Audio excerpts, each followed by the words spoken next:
শুরুতে ছাত্র সংসদ নির্বাচন প্রসঙ্গ।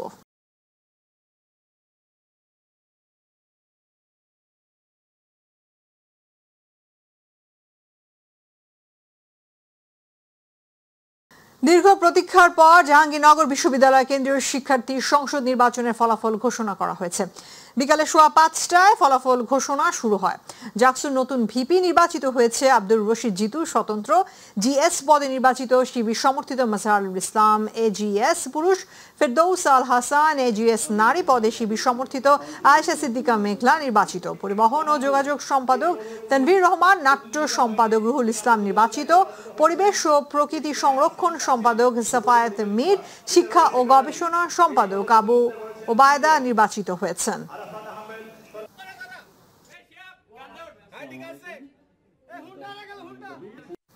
দর্শক, এই মুহূর্তে জাহাঙ্গীরনগর বিশ্ববিদ্যালয় ক্যাম্পাসে আছেন প্রতিনিধি আসাদুজ্জামান খায়রুল, যুক্ত হচ্ছি তার সাথে। খায়রুল, জাকসু নির্বাচনের ফল ঘোষণা নিয়ে কি খবর আছে আপনার কাছে?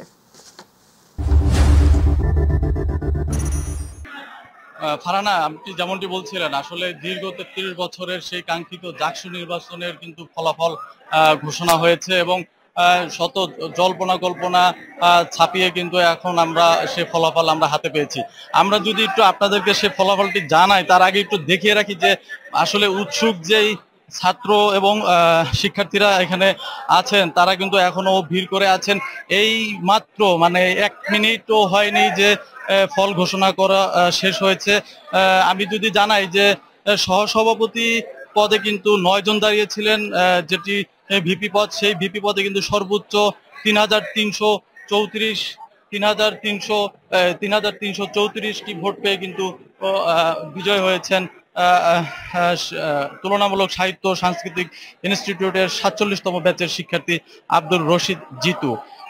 এবং দ্বিতীয় অবস্থানে আছেন আরিফ নামে আরেকজন শিক্ষার্থী, সে পেয়েছে 1211টি ভোট। এবং সাধারণ সম্পাদক যেটি জিএস পদ, সেই পদে কিন্তু ইংরেজি বিভাগের 48তম ব্যাচের মাস্টার শিক্ষার্থী মাজাহারুল ইসলাম কিন্তু 3930টি ভোট পেয়ে সে বিজয়ী হয়েছেন। এবং দ্বিতীয় স্থানে আছেন রাসেল নামে একজন শিক্ষার্থী, তিনি পেয়েছেন 3930 ভোট। এবং সহ সাধারণ সম্পাদক জিএস পদে প্রত্নতত্ত্ব বিভাগের 94 ব্যাচের মাস্টার্সের শিক্ষার্থী ফেরদৌস আল হাসান, তিনি কিন্তু 2358 ভোট পেয়ে বিজয় হয়েছেন। এছাড়াও এজিএস পদে যেটি পুরুষ মানে এজিএস পদে যেটি ছাত্রী নারী পদে দর্শন বিভাগের 48তম ব্যাচের কিন্তু মাস্টার্সের শিক্ষার্থী আয়েশা সিদ্দিকা মেঘলা, তিনি 3402টি ভোট পেয়ে কিন্তু বিজয়ী হয়েছেন। এবং শিক্ষা ও গবেষণা সম্পাদক পদে ফার্মেসি বিভাগের আবু ওবায়দা উসামা, তিনি 2428টি ভোট পেয়ে বিজয় হয়েছেন। পরিবেশ ও প্রকৃত সংরক্ষণ সম্পাদক পদে গণিত বিভাগের শিক্ষার্থী সাফায়েত মীর 2811টি ভোট পেয়ে বিজয় হয়েছেন। সাহিত্য ও প্রকাশনা সম্পাদক পদে ইংরেজি বিভাগের জাহিদুল ইসলাম বাপ্পি কিন্তু 1960টি ভোট পেয়ে বিজয়ী হয়েছেন। এছাড়াও সাংস্কৃতিক সম্পাদক পদে মহিবুল্লাহ শেখ জিসান, তিনি ভোট পেয়েছেন 3018টি ভোট এবং 3018টি ভোট পেয়ে কিন্তু তিনি বিজয় হয়েছেন। এবং সহ সাংস্কৃতিক সম্পাদক হিসেবে কিন্তু বিজয় হয়েছেন উদ্ভিদ বিজ্ঞান বিভাগের রায়হান উদ্দিন, তিনি ভোট পেয়েছেন 1986টি ভোট।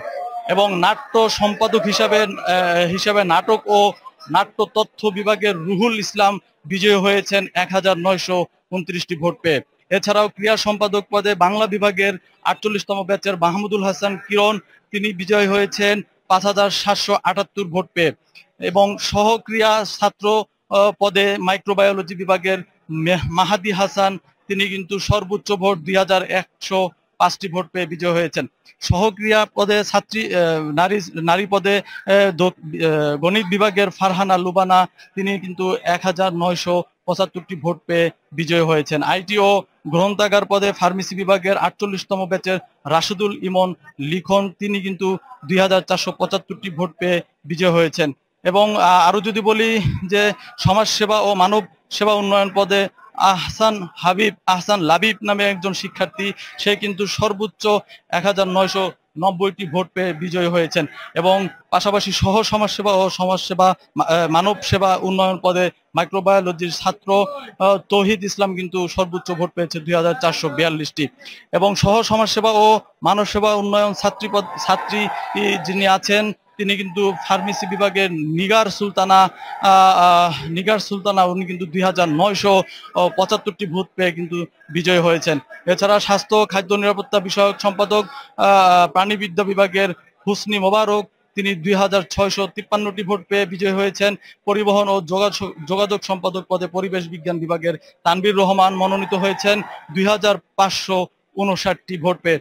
এখন যদি আমরা একটু বলি যে কার্যকারী সদস্য পদে 6 জন রয়েছেন, সেই 6 জনের ভিতরে প্রথম যে নারী সদস্যরা রয়েছেন 3 জন, সেই 3 জন নারী সদস্যরা হলেন ফাবলিহা জাহান নাদিয়া, তিনি কিন্তু ভোট পেয়েছেন 2475টি ভোট এবং নাবিলা বিনতে হারুন তিনি পেয়েছেন 2700 ভোট, নুসরাত জাহান ইমা পেয়েছেন 3014টি ভোট পেয়ে এই 3 জন বিজয়ী হয়েছেন এবং কার্যকারী সদস্য পদের যে পুরুষ সদস্য 3 জন আছেন তারা কিন্তু হাফেজ তরিকুল ইসলাম তিনি ভোট পেয়েছেন 1746টি ভোট এবং আবু তালহা তিনি পেয়েছেন 1864টি ভোট।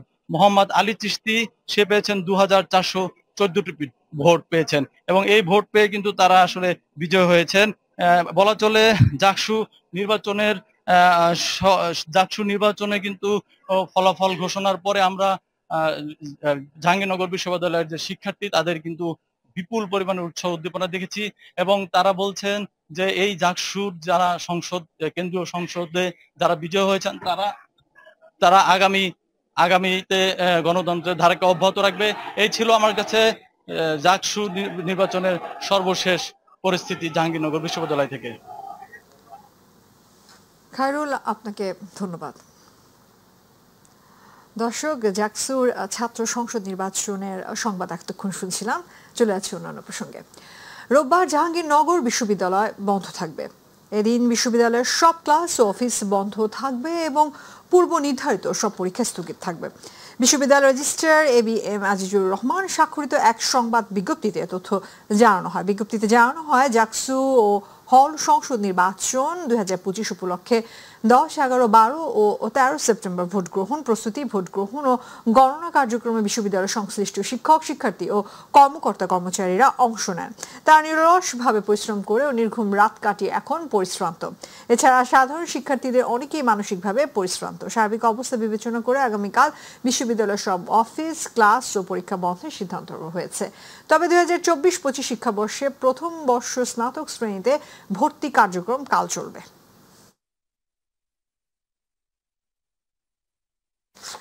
এবার অন্যান্য সংবাদ। শুধু নির্বাচন দিয়ে গণতন্ত্র উত্তরণের পথ সম্ভব নয়, প্রয়োজনে রুলস অ্যান্ড গেমস পরিবর্তন করতে হবে বলে মন্তব্য করেছেন জাতীয় ঐক্যমত্য কমিশনের সহসভাপতি অধ্যাপক আলী রিয়াজ। গুলশানে গণতান্ত্রিক বাংলাদেশের ভবিষ্যৎ, জনমানুষের ভাবনা ও প্রত্যাশা শীর্ষক গোল টেবিল আলোচনা অংশ নিয়ে তিনি এসব কথা বলেন।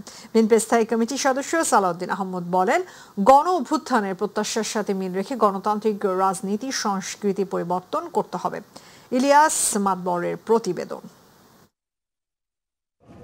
চলমান সংস্কার প্রক্রিয়া, সরকারের প্রতি জন আস্থা, রাজনৈতিক দলগুলোর ভূমিকা সহ সামগ্রিক বিষয়ে সামনে রেখে রাজধানীর গুলশানে গবেষণাপত্র প্রকাশ ও আলোচনা সভার আয়োজন করে বাংলাদেশ এন্টারপ্রাইজ ইনস্টিটিউট। আলোচনায় অংশ নেয়া রাজনৈতিক দলগুলোর নেতাদের বক্তব্যেও উঠে আসে সরকারের পাশাপাশি নিজেদের দায়ের বিষয়েও। রাজনৈতিক দলগুলোর ঐক্যবদ্ধ না থাকলে সংস্কার ও নির্বাচনেও প্রভাব পড়বে বলে মত তাদের। সরকারের প্রতি ক্রমান্বয়ে মানুষের আস্থার জায়গাটা কমছে। আমরা যদি বাংলাদেশের আর্থসামাজিক কাঠামো না বদলাতে পারি তাহলে আমাদের রাজনৈতিক ব্যবস্থা টিকবে না, যেটা নেপাল আমাদের ইঙ্গিত করছে। যে কাজগুলো আসলে সরকারের কাছে খুবই গুরুত্বপূর্ণ ছিল, সরকার চাইলে করতে পারত, সেই কাজগুলোতে সরকার গুরুত্ব দেয়নি। জনগণ যেই ধরনের রাজনীতি দেখতে চায়, জনগণের যে আকাঙ্ক্ষা আছে, সেই জায়গায় যাতে রাজনৈতিক দলগুলো কাজ করে। সংবিধান সংস্কার প্রশ্নে বিএনপির স্থায়ী কমিটির সদস্য সালাউদ্দিন আহমেদ বলেন, পরবর্তী সংসদ ছাড়া সংবিধান সংশোধনের কোনো বৈধ প্রক্রিয়া ঐক্যমত্য কমিশন বের করতে পারলে তাতে রাজি থাকবে তার দল। আমাদের জাতীয় ঐক্য দরকার, সেই জাতীয় প্রশ্নে আমাদের ঐক্য দরকার। আমরা পলিটিক্যাল প্রশ্নে, আদর্শগত প্রশ্নে মতভিন্নতা থাকবে, সেই জাতীয় ঐক্যটা সৃষ্টি করার একটা সুযোগ এই জুলাই গণঅভ্যুত্থান আমাদেরকে দিয়েছিল এবং আমরা সেটা গ্রহণ করেছি। আমি বিশ্বাস করি এন্ড অফ দি ডে জাতীয় ঐক্যের স্বার্থে, ফ্যাসিবাদের পুনরুত্থান না হওয়ার এই প্রত্যাশার স্বার্থে তারা সবাই গণতান্ত্রিক পদ্ধতিতে ফেরত আসবেন। আগামী জাতীয় সংসদ নির্বাচন অবাধ, সুষ্ঠু ও নিরপেক্ষ করতে হলে সংস্কার প্রয়োজন। তবে এর জন্য রাজনৈতিক দলগুলোর সদিচ্ছা দরকার বলে মনে করেন নির্বাচন ব্যবস্থা সংস্কার কমিশনের প্রধান বদিউল আলম মজুমদার। একটা সুষ্ঠু নিরপেক্ষ নির্বাচন নিশ্চিত করতে চাই, গণতান্ত্রিক উত্তরণ চাই, এবং এই জন্যই কতগুলো সংস্কার চাই, এবং এই সংস্কারের জন্য ঐক্যমত্য কমিশন গঠিত হয়েছে। আমরা এক জায়গায় আসার চেষ্টা করছি। এগুলোর একটা উদ্দেশ্য হলো স্বৈরাচার আবার যেন ফিরে না আসে। আমরা যেন ছাত্রদেরকে এবং শিক্ষকদেরকে যেন রাজনীতিবিদে পরিণত না করি। আর ঐক্যমত্য কমিশনের সহসভাপতি ডক্টর আলী রিয়াজের প্রশ্ন, নির্বাচনে যদি গণতন্ত্র উত্তরণের একমাত্র পথ হতো তাহলে দেশে এখনো গণতন্ত্র প্রতিষ্ঠা হয়নি কেন? নির্বাচনই গণতন্ত্রে উত্তরণের পথ। তো তাই যদি হবে তাহলে আমাদের দেশে গণতন্ত্র প্রাতিষ্ঠানিক রূপ পেল না কেন? তিনবার তো আমরা গণতন্ত্রের উত্তরণের মধ্য দিয়ে গেলাম। যারা আজকে ৭২-এর সংবিধানের জন্য অত্যন্ত বেশি মাত্রায় আহাজারি করেন, তাদের আমি জিজ্ঞাসা করতে চাই, কোথায় ছিলেন ৭৫ সালের জানুয়ারিতে? এ সময় রাজনৈতিক মতানৈক্য থাকলেও জুলাই অর্জিত জাতীয় ঐক্য অটুট রাখার প্রত্যয় ব্যক্ত করেন অতিথিরা। ইলিয়াস মাতবর, মাই টিভি, ঢাকা। বিএনপি স্থায়ী কমিটির সদস্য গর্ষচন্দ্র রায় বলেছেন, দেশে সাম্প্রদায়িক শক্তির উত্থান ঘটছে। ফ্যাসিবাদ বিদায় হলেও উগ্র সাম্প্রদায়িকতার বিস্তার জনজীবনকে আরো সংকটে ফেলবে। দুপুরে জাতীয় প্রেস ক্লাবে জুলাই বিপ্লব ও আগামী গণতন্ত্র ভাবনা শীর্ষক এক আলোচনা সভায় তিনি এ মন্তব্য করেন। যদি একটা তত্ত্বাবধায়ক সরকার পরিবর্তন বা একটা তত্ত্বাবধায়ক সরকার ৯০ দিনের নির্বাচন অনুষ্ঠিত করতে পারে, তাদের ২ বছর লাগে কেন? আর হাসিনা সরকার ছিল ফ্যাসিবাদ, বোঝা গেছে এটা ফ্যাসিবাদ সরকার। এই সরকারটা কোন বাপ? সরকারের কোনো কাজকর্ম আছে চোখে পড়ে? ৩-৪ জন ছাড়া কেউ কোনো কথা বলে? মন্ত্রণালয় কেমনে চলে, কোন মন্ত্রণালয় কি হচ্ছে কোনো খবর রাখে? সব চালাচ্ছে শেখ হাসিনা রেখে যাওয়া সেই প্রশাসন। তারা ব্যস্তের টিকিট বিক্রি করতেছে, অর্থাৎ তাগুলোকে থাকলে আপনি ব্যস্ত যাবেন, আর তাগুলোকে না থাকলে তো চলে যাবেন। আর নিজেরা ব্যস্ত যাবে কিনা কথা কিন্তু তারা জানে না। আমি বলবো সাম্প্রদায়িক শক্তির উত্থান ঘটছে। আমরা ফ্যাসিবাদের থেকে মুক্তি পেয়েছি, কিন্তু গণতান্ত্রিক মূল্যবোধ থেকে আমরা এখন সাম্প্রদায়িকতা, উগ্র উন্মাদনার সৃষ্টি শুরু হয়ে গেছে, যেটার মধ্যে দিয়ে মব তৈরি করে। এবং আমরা যদি গণতন্ত্রের পথে রাষ্ট্র ব্যবস্থাকে না রাখতে পারি, তাহলে সাম্প্রদায়িকতা হবে ফ্যাসিবাদের চেয়ে দ্বিগুণ ধ্বংসের শেষ মাথা। জাকসু নির্বাচনে ফলাফল বিলম্বে জাতীয় নির্বাচন নিয়ে সংখ্যা প্রকাশ করেছেন জামায়াতে ইসলামী সহকারী সেক্রেটারি জেনারেল মাওলানা আব্দুল হালিম। দুপুরে ঢাকার রিপোর্টার্স ইউনিটি জুলাই সনদের বাস্তবায়ন, নির্বাচন ও কল্যাণ রাষ্ট্র শীর্ষক এক আলোচনা সভায় তিনি এ মন্তব্য করেন। জুলাই সনদের ভিত্তিতে নির্বাচনের দাবি তুলে তিনি আরো বলেন, সরকারকে লেভেল প্লেইং ফিল্ড করতে হবে যেন উৎসব মুখর পরিবেশে সকল রাজনৈতিক দল জাতীয় নির্বাচনে অংশগ্রহণ করতে পারে।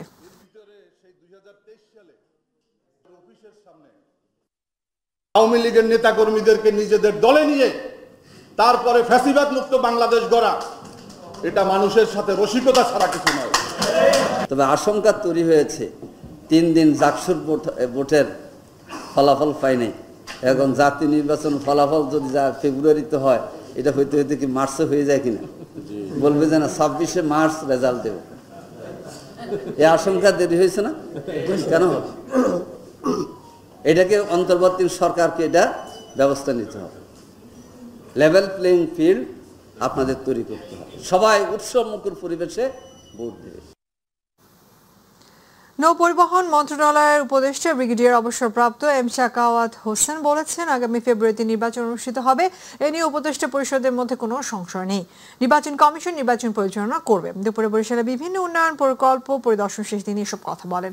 এ সময় উপদেষ্টা খাল পুনরুদ্ধার, পোর্ট রোড ও প্যাসেঞ্জার টার্মিনাল প্রকল্পের অগ্রগতি ঘুরে দেখে সন্তোষ প্রকাশ করেন।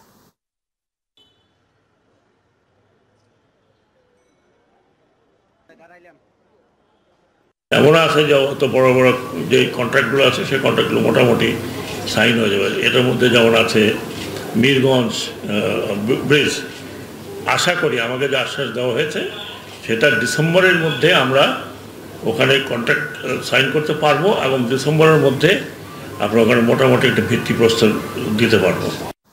নেপালের নতুন প্রধানমন্ত্রী সুশীলা কার্কিকে অভিনন্দন জানিয়েছেন বাংলাদেশের প্রধান উপদেষ্টা অধ্যাপক মোহাম্মদ ইউনূস।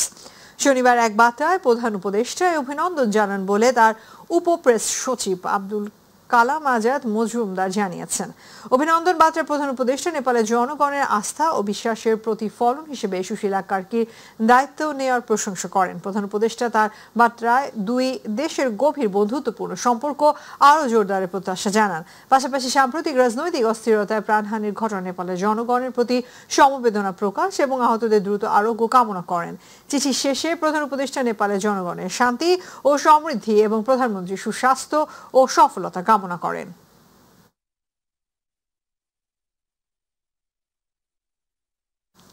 বিএনপির ভারপ্রাপ্ত চেয়ারম্যান তারেক রহমান বলেছেন, জীব বৈচিত্র্য রক্ষা ও বন্য প্রাণী সংরক্ষণে উদ্যোগ নেওয়া এখনই সময়। তিনি বলেন, মানুষের নিজের প্রয়োজনই প্রাণীকুলকে বাঁচিয়ে রাখা প্রয়োজন।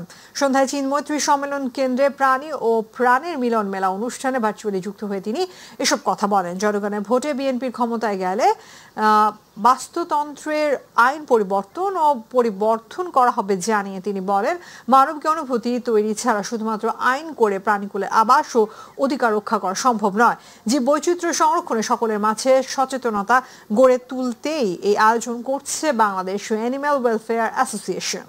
আমি মনে করি গণতন্ত্রের সঙ্গে মানুষের অধিকারের সম্পর্কটা যেমন, বাস্তুতন্ত্রের সঙ্গে পশু পাখি এবং বন্য প্রাণীর অধিকারের সম্পর্কটা তেমন। সুতরাং রাষ্ট্র রাজনীতিতে গণতন্ত্র এবং শুদ্ধাচার প্রতিষ্ঠিত থাকলে বাস্তবিকভাবেই বাস্তুতন্ত্র নিরাপদ থাকে। বাংলাদেশ অ্যানিম্যাল ওয়েলফেয়ার অ্যাসোসিয়েশন গঠন করে সুসংগঠিতভাবে আরও কার্যকর ভূমিকা রাখার ক্ষেত্রে আপনাদের এই চলমান উদ্যোগকে আমি আন্তরিকভাবে সাধুবাদ জানাই এবং আপনাদের আন্তরিক সাফল্য কামনা করি। No wage board no media কথার সাথে একমত পোষণ করেছেন প্রধান উপদেষ্টার প্রেস সচিব শফিকুল আলম। ঢাকা রিপোর্টার্স ইউনিটিতে গণমাধ্যম সংস্কার কমিশনের সুপারিশ পর্যালোচনা ও করণীয় শীর্ষক এক আলোচনা সভায় তিনি কথা বলেন। এছাড়া নিরাপত্তা সামগ্রী ছাড়া অ্যাসাইনমেন্টে গিয়ে সাংবাদিকদের মৃত্যু হলে মালিক দায়ী হবে বলেও জানান তিনি। সবাই সাংবাদিকদের নিরাপত্তা এবং সুরক্ষা নিয়ে বিস্তারিত আলোচনা হয়েছে। এ সময় উপস্থিত ছিলেন রিপোর্টার্স ইউনিটির সভাপতি সহ সাংবাদিক নেতারা। পুরো বাংলাদেশের সবাই ইউটিউব করেন, ভালো কথা, বাট আপনি যদি নিউজ করতে আসেন আপনার মিনিমাম ট্রেন না, আপনার একটা সার্টিফিকেশন নিতে হবে, আপনার এক ধরনের আদারওয়াইজ তাকে বড় কোনো ইভেন্ট করতে দেওয়া উচিত না। বড় ইভেন্টে শুধুমাত্র যারা নিউজ পেপার, টিভি এবং অনলাইন যারা আছেন তারা, কিন্তু আপনি ইন্ডিভিজুয়াল সিটিজেন জার্নালিস্ট, সরি, আপনার জন্য আপনি এটা ইদার আপনি এখান থেকে একটা কোনো রেগুলেটরি বডির থেকে বা কারো কাছ থেকে আপনার ট্রেনিং বা পিআইবির থেকে আপনার একটা ট্রেনিং আছে, আপনি ট্রেনিং নিলেন আপনার জার্নালিজম, তাইলে আপনাকে আমরা এইখানে অ্যালাউ করা উচিত। আদারওয়াইজ আপনার ইরেসপন্সিবল জার্নালিজমের জন্য দেশে মহা ক্ষতি হয়ে যেতে পারে। ময়মনসিংহের ভালুকা উপজেলা দুই বাসের মুখোমুখি সংঘর্ষে 2 জন নিহত হয়েছেন। এই ঘটনা আহত হয়েছেন আরো অন্তত 8 জন যাত্রী। সকাল 8টার দিকে উপজেলার ভরাডোবা এলাকায় তাসরিফ কটন মিলের সামনে ঘটনা ঘটে। ভালুকা ফায়ার সার্ভিসের senior station officer Atiqur Rahman জানান, ঢাকা ময়মনসিংহ মহাসড়কে সংস্কার কাজ চলায় ঢাকাগামী শ্যামলী বাংলা পরিবহন একটি বাস উল্টো পথে চলাচল করছিল। এ সময় ময়মনসিংহগামী আয়ান পরিবহনের আরেকটি বাসের সঙ্গে মুখোমুখি সংঘর্ষ হয়। এতে ঘটনাস্থলে 2 জন নিহত হন এবং অন্তত 8 যাত্রী আহত হন। দুর্ঘটনার পর বাসটিকে জব্দ করেছে পুলিশ।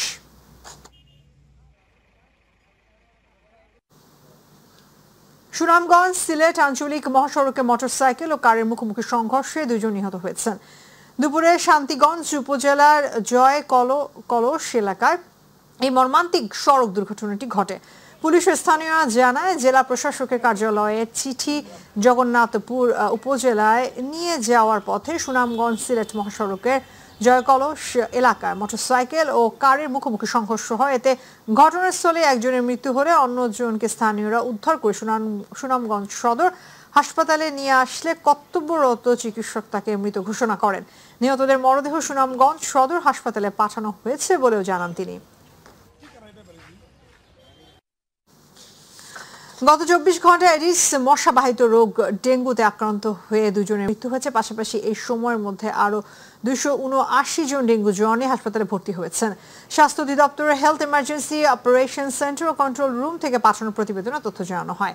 মারা যাওয়া 2 জনের মধ্যে একজন পুরুষ ও একজন নারী। প্রতিবেদনে বলা হয়, শুক্রবার সকাল 8টা থেকে আজ শনিবার সকাল 8টা পর্যন্ত ডেঙ্গু আক্রান্তদের মধ্যে ঢাকা মহানগরের হাসপাতালগুলোতে 97 জন, চট্টগ্রাম বিভাগে 84 জন, ঢাকা বিভাগে 42, বরিশাল বিভাগে 45 জন, খুলনা বিভাগে 2 জন ও ময়মনসিংহ বিভাগে 9 জন ভর্তি হয়েছেন। ডেঙ্গু আক্রান্ত হয়ে চলতি বছরে এখন পর্যন্ত 147 জনের মৃত্যু হয়েছে। রাজনৈতিক দলগুলো পরিবর্তিত পরিস্থিতিতে নগরবাসীর অধিকার নিয়ে কাজ না করে ক্ষমতার দ্বন্দ্বে লিপ্ত বলে মন্তব্য করেন যাত্রী কল্যাণ সমিতির নেতারা। সকালে ঢাকা রিপোর্টার্স ইউনিটিতে বক্তারা জানান, গত 11 বছরে 6,000-এর অধিক সড়ক দুর্ঘটনায় 8,500 মানুষ নিহত হন। বিশ্ব ব্যাংকের মতে রাজধানীর যানজটে প্রতিদিন 32 লক্ষ ঘন্টা কর্মঘণ্টা নষ্ট হয়, যার ক্ষতির পরিমাণ 98,000 কোটি টাকা। অনুষ্ঠানের বক্তারা সড়ক দুর্ঘটনা এবং যানজটের ভোগান্তি লাঘবের চিত্র নির্বাচনী ইস্তেহার তুলে ধরেন। বিশ্ব স্বাস্থ্য সংস্থা বলতেছে প্রতি বছর তোমার দেশে 30,000 মানুষ মারা যায়। তাহলে এত বড় একটা মানুষের সংকট, যেটা একটা যুদ্ধের চেয়ে বেশি, এই সমস্যা সমাধানের জন্য বর্তমানে সবাই ক্ষমতায় যেতে চায়, কিন্তু তারা ক্ষমতায় গেলে আমাদের কি হবে? মালিকের সাথে শ্রমিকের বার্গেনিং হবে, দর কষাকষি হবে, তর্ক হবে, বিতর্ক হবে। এখন আপনি যদি শ্রমিকদেরও নেতা হন, মালিকেরও নেতা হন, তাহলে এই বার্গেনিং করার জায়গাটা কোথায় থাকবে?